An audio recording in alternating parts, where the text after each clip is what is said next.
Well, after this game, you need to see what happened, a meltdown against the Clippers, coming off a really bad loss against the Suns on this road trip. And Isaiah Thomas doing all he can. Driving inside, N1 would make the free throw, and now a 4-point lead is 7 points. IT doing work.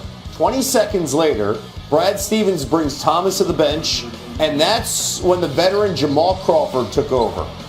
29 minutes of action, 19 points. In the corner, leave him wide open. He's going to make it pay. Then from way downtown, bang! Clippers bench loving it. Clippers, they're up by 4 heading into the fourth quarter. And more from Crawford with Thomas on the bench watching. Crawford doing whatever he wanted inside. A little small ball here with the lineup change because Al Horford, dealing with a strained elbow, did not play. And at one point with Thomas on the bench, the Clippers outscored the C's 21-7. So now you got to change things. Bring in Thomas back on the floor, but the tallest player for the Celtics is 6'6" Jay Crowder. And DeAndre loving the matchup, 5 inches taller. Everybody's fully aware, no matter how many C's are all over him. Easy buckets on the pick and roll. Clippers outscore the Celtics 41-14 over an 11-minute stretch here late.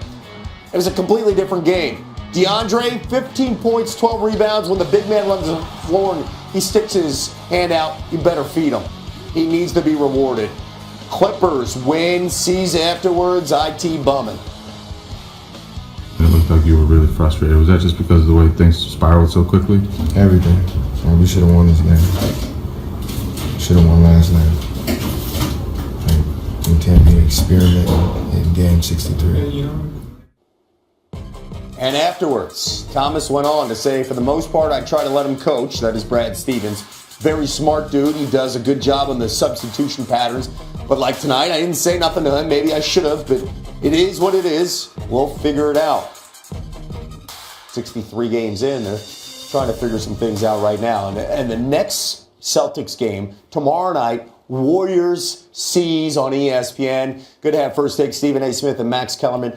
What's your take here, especially the last couple of games with these C's and how they lost a couple nights ago to the Suns, to the frustration from Isaiah Thomas? Well, first of all, Isaiah Thomas is an alpha personality. That's why he says, for the most part, I let him coach. What do you mean you let him coach? Because Isaiah sees himself that way. He sees himself as a superstar. So he is a superstar somehow against all odds. And of course, you're mad if you're not on the floor, and that's when the other team makes a comeback. He shouldn't have called out his coach that way publicly, but I wouldn't worry too much about it. This guy hates to lose and sees himself as a star.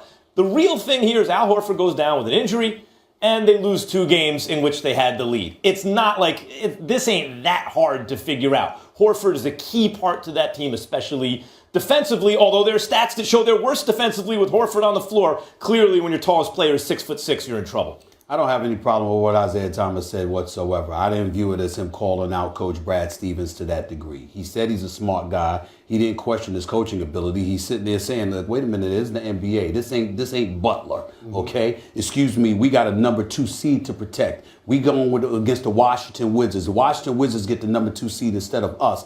They get home court advantage in that second round. We don't want to be in the nation's capital if we could avoid it if a potential Game 7 would arrive. We'd want it on our home court." Then you've got the reality that you got Isaiah Thomas, who's 27 years old.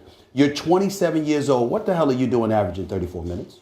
I mean, you would think that when we watch this game and we see some of the young stars in this game, that youth combined with that ability, they're easily averaging 37 and up a night. Why is he averaging 34 minutes a game? You got Avery Bradley and Crowder and Olenek and Marcus Smart and these guys. I'm sorry, did I hear Kevin Durant and Steph Curry and Klay Thompson on that roster? No, I did not hear those things. I heard the names that I just gave you. Well, again, none of that is a reason why Isaiah Thomas should be on the bench with the Clippers in the midst of a 21-7 run, devoid of anybody if you're the Boston Celtics to stop the bleeding. Why do you think he did it? Well, again, you probably want to develop the other guys around him to make sure that they know what to do. But again, when you have a guy who's 27 years of age, who's a miniature dynamo like that, the concern about minutes, the concern about productivity from other guys, you don't have to do that without him. I think there's more to it than that. And by the way, Isaiah Thomas, look, wait. When you say there's more to it than that, what is it? You can't choose who you root for.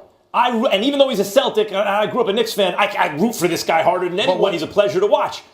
He's among the worst defenders in the NBA. Not his fault. He's short. Everyone always has their shot against him. So when he's on the floor, defensively, you are going to suffer. That's why it's not even developing everyone else. There are no more stars. Defensively, you're a worse unit. Allow me to try this again.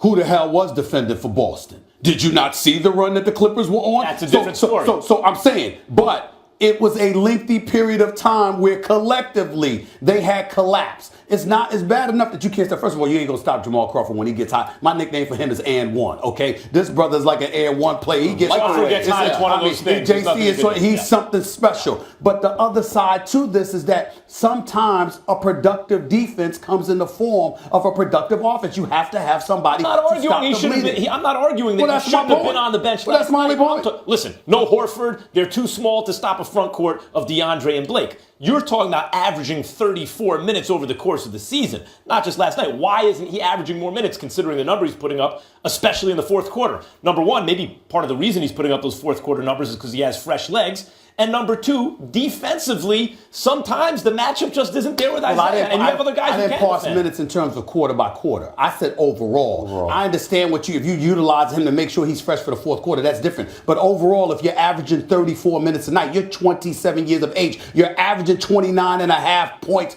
per game, and nobody else on the court with you in the same uniform is capable of doing what you're doing. You've got to have somebody on the court to stop the bleeding. It also makes you wonder, too, and we'll see how this plays out against the Warriors, if there is some frustration that they didn't make a move at the trade deadline to help Isaiah Thomas. Smart not to. Especially losing Horford. Don't push your chips into the middle of the table before it's time. The time will be soon. They have high draft picks coming up. Jalen Brown, they have a lot of assets. The time will be soon. The time's not right yet. That's an irrelevant component because that's not something you'd have a problem with Brad Stevens about. That would be a Danny Ainge issue.